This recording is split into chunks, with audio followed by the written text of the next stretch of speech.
وأعوذ بالله من الشيطان الرجيم.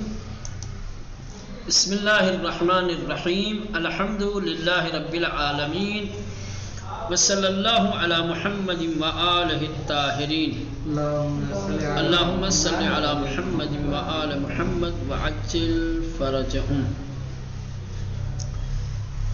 حکمت نمبر 202. وقال علیہ السلام وقد قال له طلحہ والزبیر نبايعك على أن شركاؤك في هذا الأمر لا ولكنكما شريكان في القوة والاستعانة وعونان على العجز والأبد.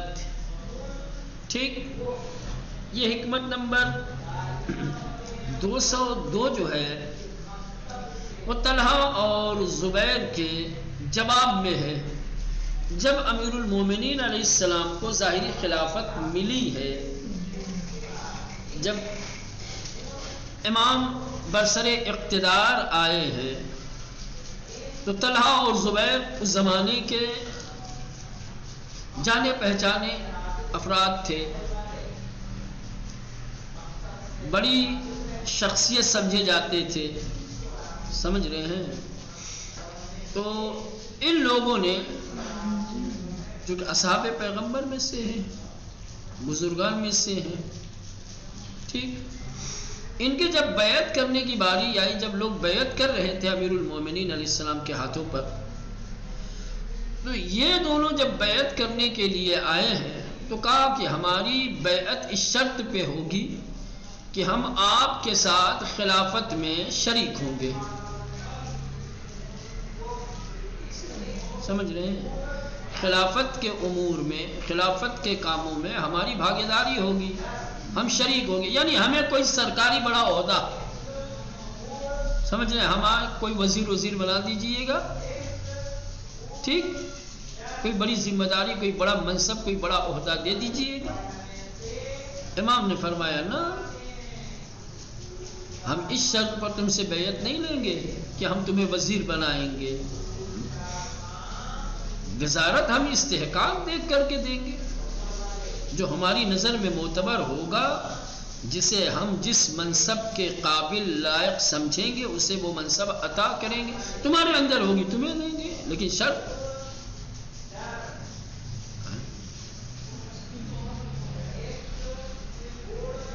تم لوگ جو ہے قوت و استعانت میں میرے مددگار رہو گے، شریک رہو گے، میرا ساتھ دو گے. جب مشورے کی ضرورت ہوگی ہم تم سے مشورہ لیں گے، جہاں بات چیت کی ضرورت ہوگی وہاں ہم تمہیں بات چیت کریں گے، کہ بھیجنا ہوگا بھیجیں گے، دینا ہوگا دیں گے، لینا ہوگا لیں گے. یہ اس طریقے سے تم لوگ تقویت پہنچانے والے، یعنی تم لوگ جو شرط رکھ رہے ہو، تمہاری شرطوں سے ظاہر یہ ہو رہا ہے کہ تم اسلام کو تقویت پہنچانا نہیں چاہتے، حکومت کو تقویت پہنچانا نہیں چاہتے، خود اپنی تقویت کے طلبگار ہو. منصب مل جائے گا، شریک حکومت ہو جاؤ گے، ہو سکتا ہے سوء استفادہ کر کے تم چاہتے ہو کہ تمہاری موقعیت، تمہارا مقام بڑھے اور تم اس کے ذریعے سے اپنے آپ کو قوی بناؤ، مستحکم بناؤ. ان کی ذہنیت کو جانتے تھے کہ ان کی کیا ذہنیت ہے.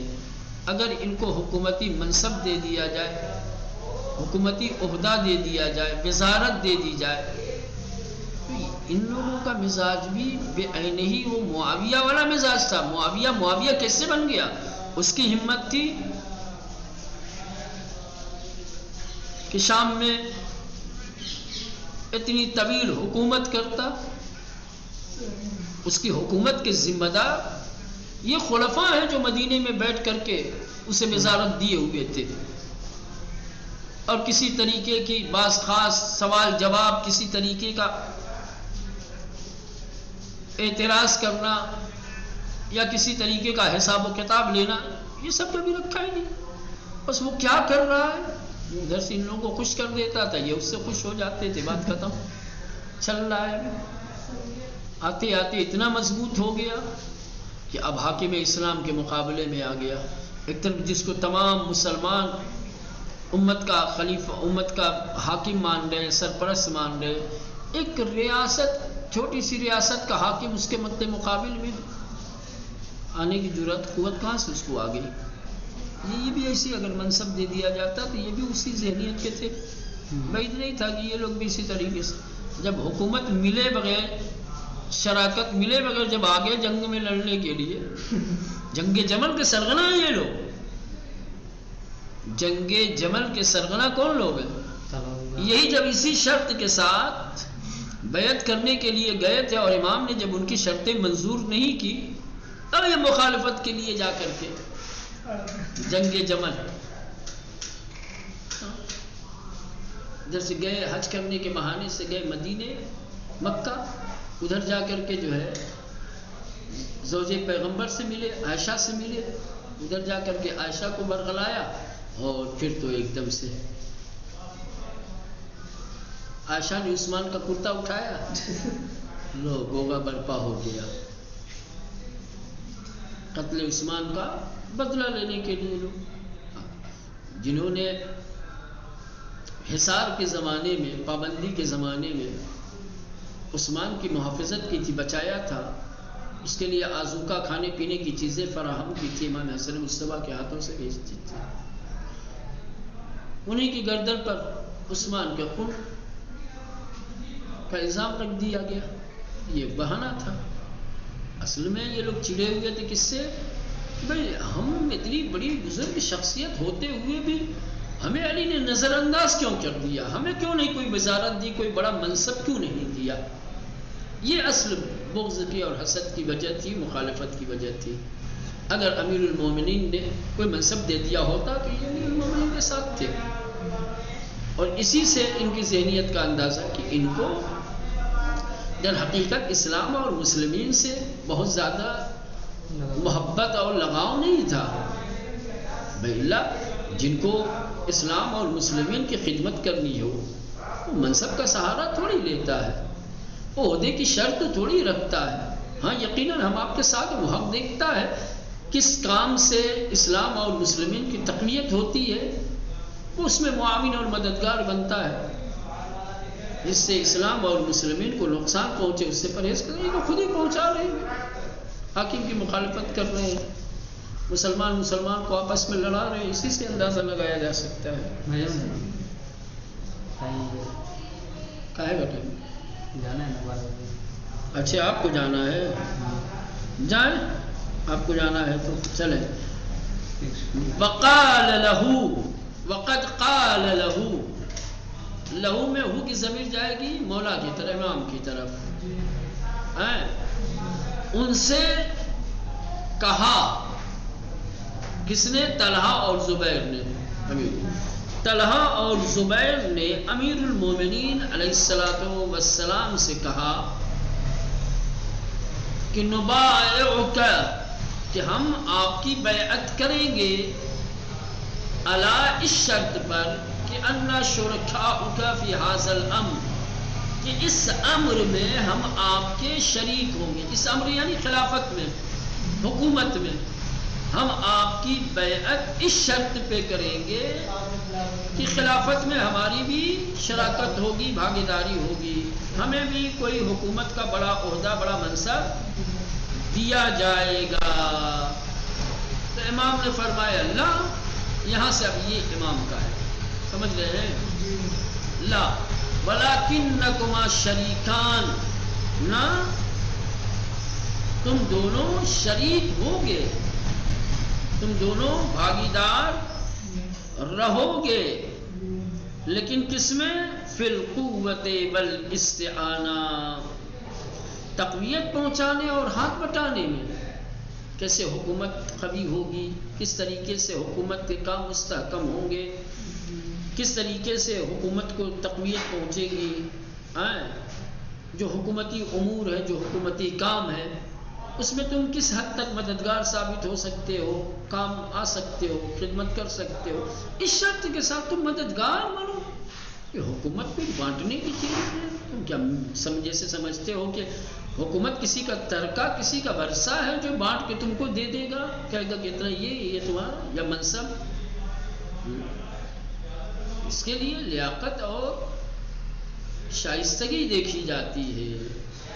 تمہارے اندر لیاقت اور شائستگی ہوگی تو تمہیں کہنے کی ضرورت ہی نہیں ہے، شرط رکھنے کی ضرورت ہی نہیں ہے. امیر المومنین ایسے ہی دیکھتی ہیں.